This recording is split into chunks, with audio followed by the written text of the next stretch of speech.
Welcome. Please stand in body or spirit and sing our anchor song for this month, We Shall Overcome.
I know there is strength in the differences between us. I know there is comfort where we overlap. That's a quote by Annie DeFranco. We are people who have always tried to make meaning. We joined together, first in caves, in the long, long ago, with shadows flickering on the walls. And we told stories to each other, to teach each other, and to make meaning of what seemed inexplicable. We seek for ourselves and for each other justice and equity. We have built and continue to build a common culture. We are still making meaning together out of what seems inexplicable. Often the specifics of what we're trying to make meaning of has changed from long, long ago. But building community and sharing meaning is still what we do. And Maggie is going to do the call to community.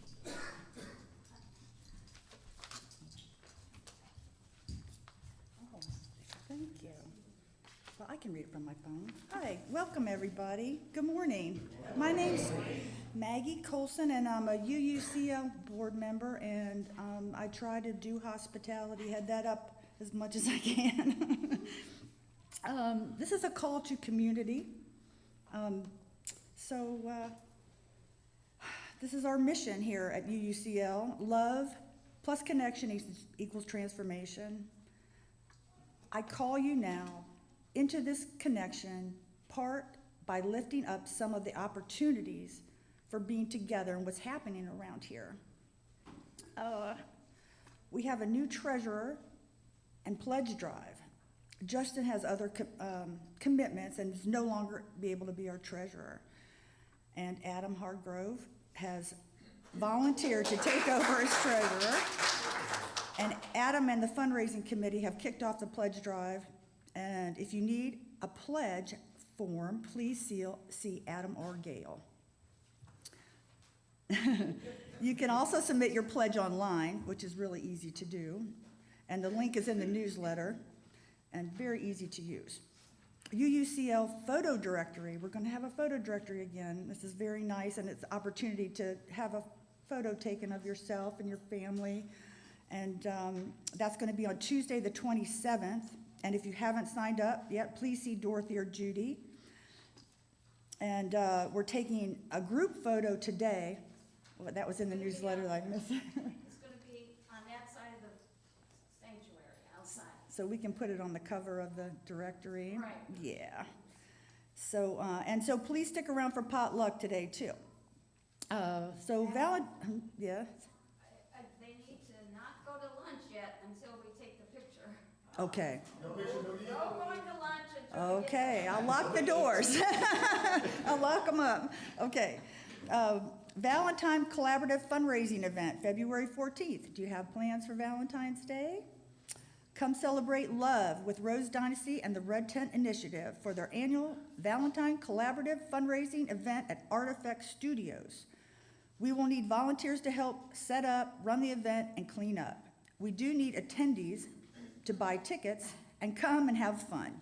Know any good 80s songs? This year is the 80s themed. Please contact Heather if you're interested. Now we have a mandolin duo coming. Sounds very nice. On the 16th, it's going to be a unique performance, featured two of the greatest professional mandolists in the world and their lively and captivating spirit. That sounds like fun. On Friday, February 16th at 7 p.m. We're having our annual yard sale coming up. And this is going to be March 9th. And we need donations and items to sell. We also need volunteers to help set up and take down. This sounds like it's a big undertaking, but it's so much fun, and we all have a good time together, and we do raise a lot of money doing this. So if you have any items you'd like to donate, please see Dorothy or me. Okay. So do you want to be more involved in serving the congregation and living into your call to bring more love into the world? Please see me and find out ways to help. I've got one more announcement for Friday the 18th. The Broadway Chorus performs Valentine's Day concert from Gershwin with Love, with favorite songs from George Gershwin and Ira Gershwin. Thank you, Marcia and Tom Bergman. And Adam Hargrove, which is the musical director. He's got two hats for now, at least, right? Sunday, February 18th. And it's a free. Donations accepted.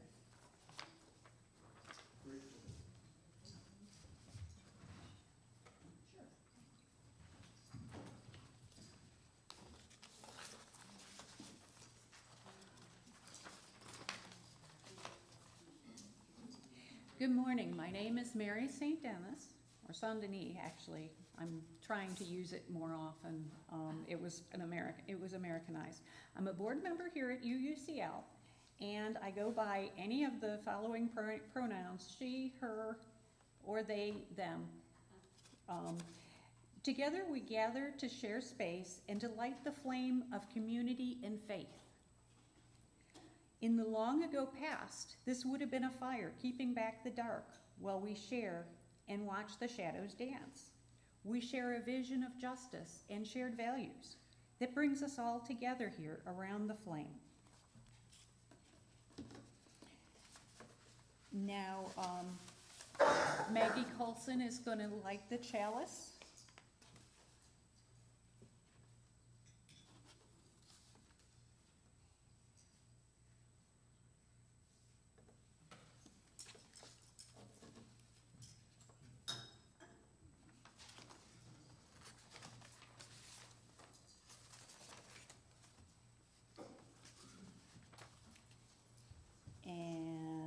us sing and sign Spirit of Life, hymn number 123.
Melissa, do we have a message for all ages?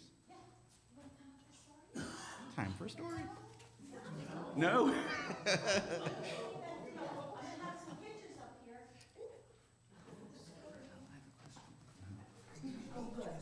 All right. Hi. Didn't even see you guys up here. Glad you're here. All right, so this is a story about a place pretty far away. Everybody can see Florida, way down there on the right, and way up on the other side of the country is where this story happens, where the salmon live in the ocean and swim up the rivers to lay their eggs and have babies. So there's a salmon going up the river. You wanna go back together? Yeah, there we go. So it's like way over here. And the salmon, you can see in the picture with the salmon, they come up from the ocean and they swim up waterfalls and up rivers. And some of them don't even make it because it's a very, very hard swim. And another thing that happens on that path is bears eat them. But that's part of nature, that's where the bears live, and salmon is an important part of their diet. Sometimes they catch them just like that. It's pretty amazing. Their fish are just jumping up through the air and the bears catch them. Sometimes the bears are out in the water, sometimes they can reach out and get them. And this is a story it's in one of the UUA curricula by Barry Lopez. It's called The Agreement. One time, before there were any people walking around, there were bear people in this area. They had an agreement with the salmon. The salmon would come upriver every fall, and the bears would acknowledge this and take only what they needed. This is the way it was with everything. Everyone lived by certain agreements and courtesies. But the salmon people and the bear people had made no agreement with the river. It had been overlooked. No one thought it was even necessary, but it was. One fall, the river pulled itself back into the shore trees and wouldn't let the salmon in from the ocean. Whenever they tried, the river would pull back and leave the salmon stranded, flopping on the beach. There was a long argument and a lot of talk, and finally, the river let the salmon in. But when the salmon got up into the country where the bears lived, the river began to run in two directions at once. One side going up, one side coming down, big waves, crashing boulders. And then the river was suddenly still. The salmon were afraid to move, and the bears were hiding behind the trees at this point, looking out. The river said in the middle of all this silence that there had to be an agreement. No one could just do whatever they wanted and no respect for everyone else. You couldn't just take someone for granted like that. Everybody said what they needed to say and what they would give away. Then a very odd thing happened. The river said it loved the salmon. No one had ever said anything like this before. No one had taken this chance. It was an honesty that pleased everyone. It made for a very deep agreement among them. Well, they were able to reach an understanding about their obligations to each other, and everyone went their way. This remains unchanged. Time has nothing to do with this. If you go there and stand in that river now, when you feel the water shuddering against your legs, you're feeling the presence of all these same agreements. So this is a very old story that relates to covenant, as we've been talking about it. We come together and make agreements about how we'll be together today too, don't we? All right, that's our story. And we are going to go to our reading if you guys want to come.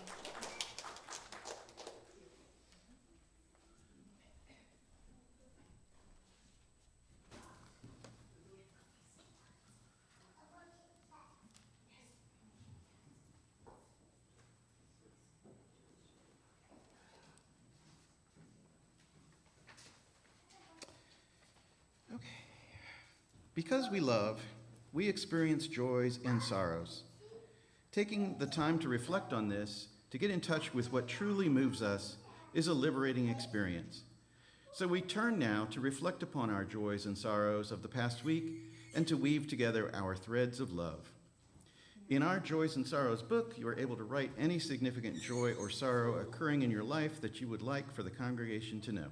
It sits on the table, not really a table, stand, at the entrance of the sanctuary before the service, and Heather usually reads from it before we take the time to participate in our weekly ritual of placing pebbles in the bowl.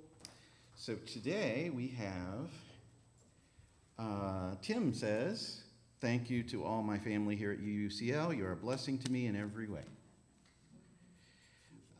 We also have, "I am thankful to the Wednesday meditation group for steam cleaning the social hall carpet." Oh, awesome.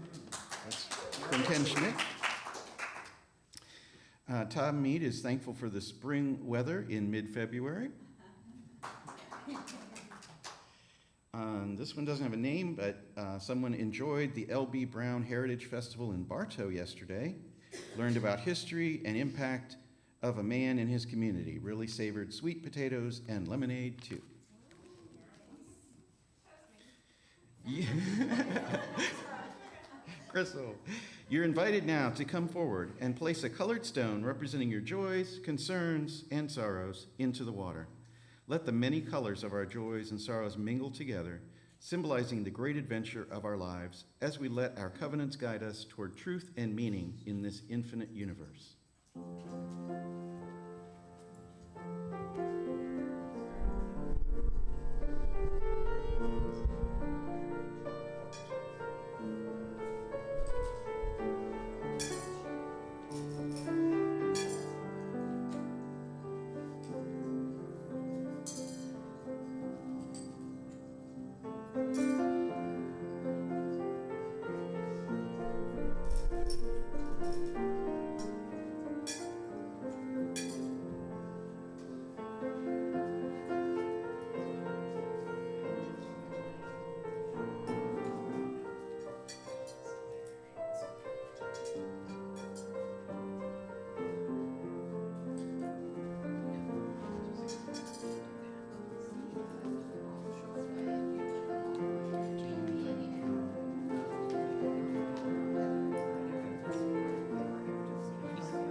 next I'm going to invite Gail Rushford up to talk to us about why she gives.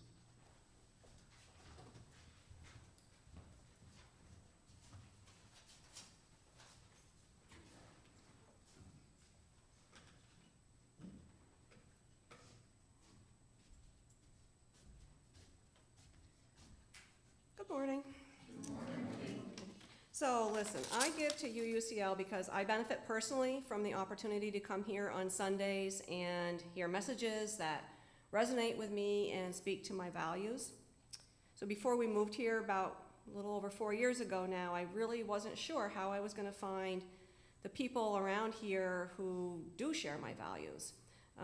So they have a great thing on the UUA website that helps you find UU congregations, and I found this place. And it helped my transition to Florida a lot to find a UU community here. And that was then, and this is now. It helps me keep my sanity to know that we have this, this group of people here and the things that we do. My husband and I live in Haines City, but I quickly learned that my community was going to have to stretch to include most of Polk County. And UUCL does have a much broader reach than the area immediately surrounding Lakeland. This is really a congregation for Polk County and surrounding towns. We have quite a reach.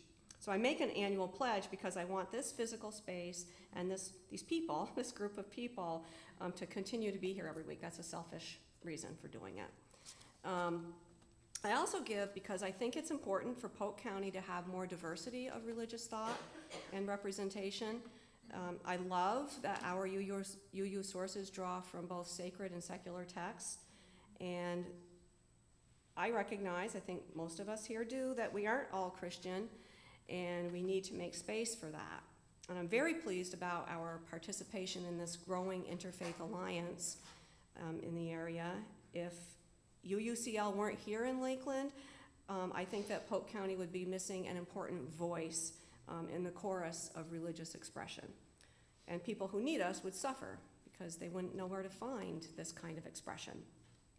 So as important as it is to give time and money to organizations that serve people directly, I also think that keeping our presence alive in the community is a form of service. So I give for that reason. And then finally, I've been thinking about like my legacy. I'm going to be around for a while, but but there's something to think about. And for me, estate planning is part of my commitment to UUCL. It's among the organizations that I have included as a beneficiary. Now, my husband and I are spending our money as fast as we dare to, but there might be some left over, and you never know. 30 years from now, people sitting here in this room might be glad that I was thinking of them. So I give for that reason as well. Thank you.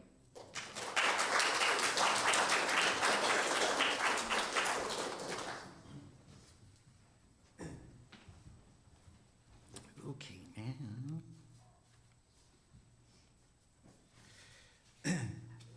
Tucked back in this friendly neighborhood next to the tall pines, we come together to the home that our love creates. This love is expressed with our time, talent, and treasure so that our home may flourish. So in this moment, we will take up an offering that will sustain and transform this life-giving community.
And now, in lieu of a reading, Heather left us to our own devices, so we're going to shake things up a bit. We're going to do another song. So please join us in singing number 1021, Lean on Me. 1021 your teal, or if you like, words on the screen.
People do harmful things to each other all the time, but it can be especially disappointing when people do something harmful in a religious community. We expect better, don't we? Our inclinations may be to create a punishment so the people committing the infraction learn, or create a rule so it doesn't happen again with someone else. But Unitarian Universalist community isn't guided by punishments or rule or contracts or many of the things we find in secular society. Our religious community doesn't aim to find a right or wrong or mutual agreeable arrangement. Our community seeks to restore relationship, to right relationship within the context of our covenant. And the Right Relations team is charged with helping the community members to humbly work through the process of working towards forgiveness and restoration whenever harm has been done. So we're going to act out an example scenario now to show you how the restorative process works.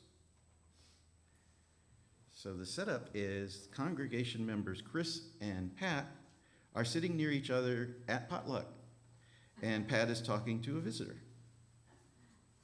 I'm so happy that Father Zeus has created such a beautiful day today. Who, Zeus? Yes, I believe in Zeus and the whole pantheon of Greek gods. That is so silly. Everyone knows they are mythical. Their religion has been disproven ages ago. How dare you?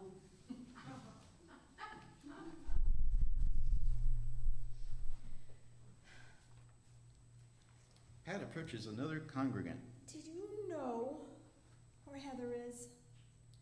Chris Chris just mocked me for believing in a different God than him, and that's not how UUs are supposed to let be. Oh, hi, Pat. I don't know where Heather is, but I see you're upset about how you were treated. The person you need to talk to would be a member of the Right Relationships team. I know Ken is one of them. Which Ken? Ken Schmidt. The minister needs to be able to provide pastoral care to everyone and should avoid dealing with the conflicts. The covenant of a congregation is held by the entire membership. We are all responsible for it. The Right Relationship team is entrusted with covenant tending and conflict engagement. We have a right relations team here? Yes, we do. And they help the congregation practice faithful communication and creative conflict based on mutuality and consent. I know because I was in a similar situation a few months back. They helped us restore our covenant. Do you have Ken's number? Would you like me to give it to you? Oh, that would be nice, thank you. Sure. Chris begins talking to another congregation member about their feelings about that. I can't believe that, Pat. Let me tell you what just happened. Pat just got offended because I said Zeus is a myth.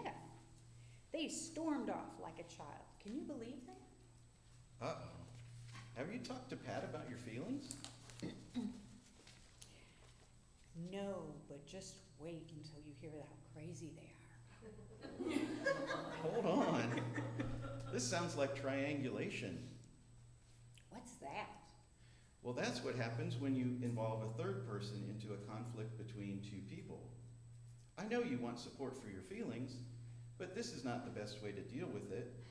I am friends with both of you, and I can't get in the middle. If you need help, I would suggest that you talk to someone on the Right Relations team. They have the tools to actually help you. You're overreacting. I've just been told that there's a conflict between Chris and Pat. And I hear Chris that is still here and Pat is going home. I'll talk to Chris first and call Pat afterwards. Then after I've talked to them individually, I'll talk to them together. Hi, Chris. I'm on the Right Relations team. I understand that you and Pat had a disagreement during lunch today. Would you mind if we go over to RE building so we can talk about it? Sure. What I want to do is help to heal the relationship between you and Pat, but not discuss the subject of your disagreement. Are you willing to work with that? Okay. I'm going to ask you several questions that are part of the Right Relations process. The questions may seem strange, but they do work. So my first question is, what happened? Pat was talking about Zeus today and actually believes he is the god of gods and lives on Mount Olympus. I said that had been disproven thousands of years ago. Pat said their beliefs were being disparaged and went home. At the time it was happening, how did you feel about it? I was astonished and shocked that anyone would still believe in those old myths. Now that it's been a few hours, how do you feel about it now? Well, now I'm surprised that Pat left so abruptly and maybe a little ashamed of what or maybe how I said it. Everyone's entitled to their own beliefs. So who do you think was impacted and how do you think they were impacted? Well, I guess me, Pat, and the visitor to the church that Pat was telling about Zeus. Maybe Pat was offended and maybe the visitor may not come back to the church. And what do you think needs to happen now to make things right? I think I need to talk to Pat and say that I still disagree with beliefs in Zeus, but at the same time, I'm sorry for my disparaging remarks. Chris, thanks for talking to me. Now I'm going to go talk to Pat, and maybe later the three of us can get together. Okay.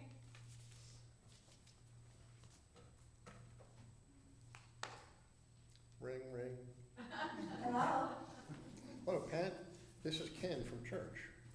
I understand there was a conflict between you and Chris at lunch today. I'm on the Right Relations team and would like to help restore the relationship between the two of you, but not resolve the difference in beliefs. Is that okay with you? Sure. Okay, I'm going to ask several questions that are part of the Right Relations process. The questions may seem strange, but they do work. So my first question is, what happened? Well, I was talking to a visitor at the church about Zeus and how he's the god of gods on Mount Olympus.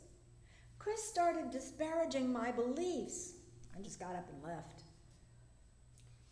At the time it was happening, how did you feel about it? I felt disrespected and let down that someone in this church would make fun of my beliefs. Now that it's been a few hours since it happened, how do you feel about it now? I still feel disrespected and dismayed that my beliefs were put down. Who was impacted by this and how were they impacted? Well, me, Chris, and the new person I was talking to. Since they heard my beliefs being disparaged, they may not come back to church. I hope they do. And what do you think needs to happen now to make things right? I guess I need to talk to Chris. Maybe we can come to some agreement to agree to disagree without hurting each other's feelings. Okay, Pat. Maybe later on, me, Chris, and you can talk. Thanks for talking to me. Bye-bye.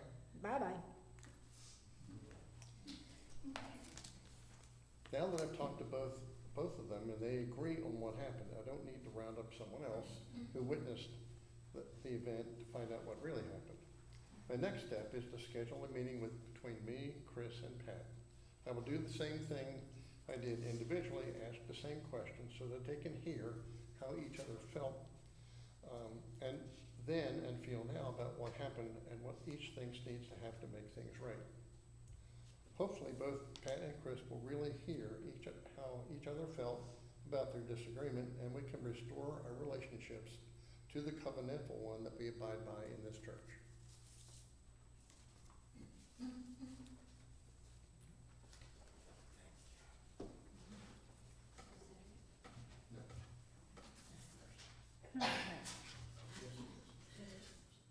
We are the ones we've been waiting for. Heather was using that phrase last week. I forget exactly who she attributed it to, but ask Heather. One of my favorite songs is by John Batiste, and it might be a favorite of yours too.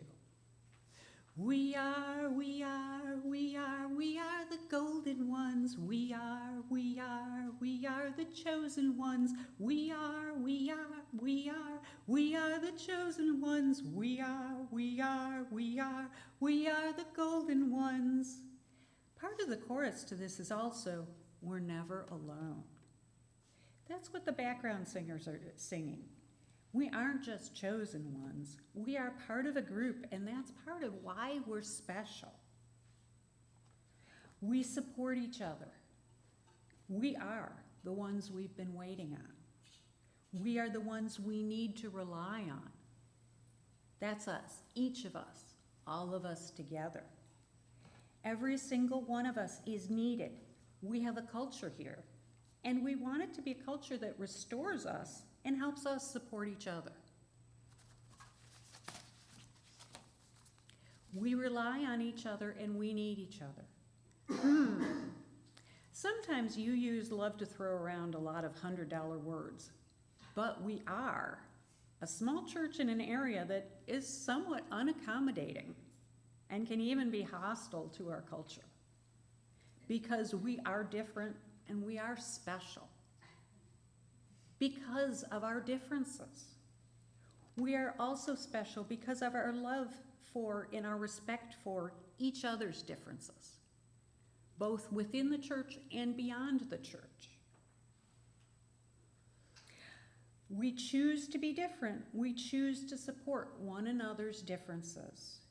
And this all helps create our community. However, sometimes people forget to cherish our differences. Like Chris and Pat. Okay, especially Chris. And sometimes people reflect the messages that they unconsciously absorb from the larger culture.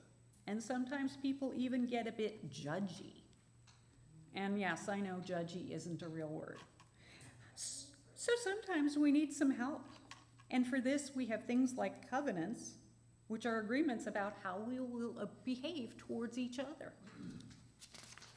And we have the right relations. We have that right relations team, which currently includes Ken Schmidt and Jerry Marshall.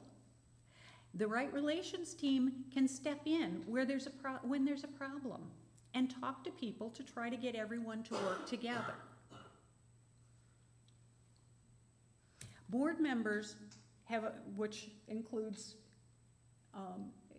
Ken Schmidt, Ken Wechter, and me, and Vaisel, and other Jerry, Ken Schmidt, and all of that are not board members, but they were in the training too about right relations. We have put this service together to talk about what is restorative community and how restorative practices can be used to help hold our community together and get through times when there's conflict or misunderstanding. However, there are a few things to remember. The right relations team can only help people work things out when everyone's willing to cooperate. If people don't want to try to resolve conflict, we can't force them to. So we do need to keep in mind that we owe it to each other to try and respect each other's thoughts, beliefs, and differences, and treasure them. To think kindly of one another and instead of rushing to judgment, to interpret each other's words gently and generously. However, that doesn't mean lay down and let others walk all over you. But it does mean to try to be reasonable and listen to each other. Today, we already did the skit. We moved to that. So we're special and we rely on each other. Another tool we have is listening circles, which are used to help people get clarity and a chance to be heard, because that's something that's really important for everyone to be heard. And it's a really important part of who we are and what we value. Between stimulus and response, there is a space. In that space is our power to choose our response. In our response lies our growth and our freedom. That's a quote from Viktor Frankl. He's a hero of mine. He was a survivor of the concentration camps. He was in 4 different concentration camps during World War II. And in the responses of people in the harshest of conditions, he found reason for hope and inspiration. People can choose their responses to any situation. And in that response, they can make it better or they can make it worse. Oh, so much worse. In the concentration camps, some prisoners helped the Nazis to get special considerations. And others helped other prisoners at great risk to themselves. When they got barely any food, some people would share that food to people that were sick. We are the chosen ones. We are the golden ones. And that is because we are a community that's committed to each other and respects each other and cares for each other. We are the ones who can make a difference.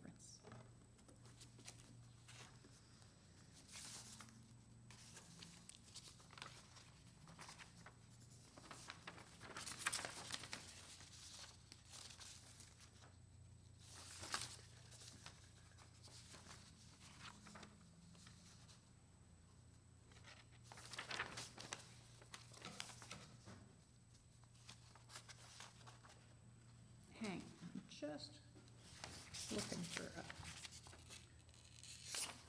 oh, there. This is it. Okay, sorry, I had printed out stuff because I don't have a laptop, and I just had to find my place. Now we douse the fire in our cave and watch the shadows disappear to return again when we light the fires of community. Though the fire is out now, we still have food over across the hall and time to spend with one another. Now we're going to extinguish the chalice, and if Petra would extinguish the chalice, we can say the chalice extinguishing words. We extinguish this chalice.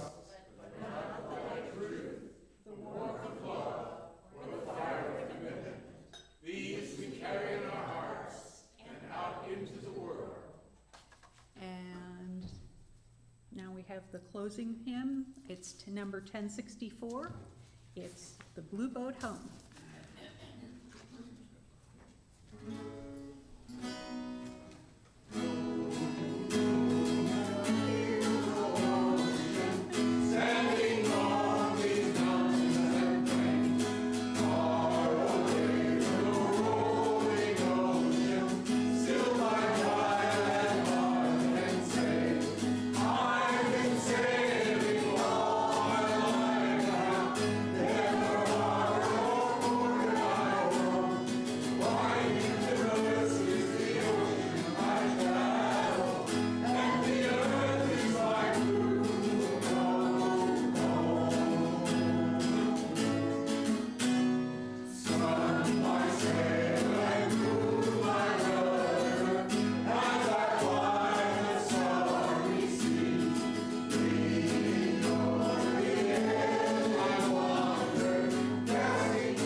Okay. Now, go out into the world for a group photo. Remember, you are worthy, you are loved, and you are a blessing. Yes. The photo will be by the sign. No eating. No eating.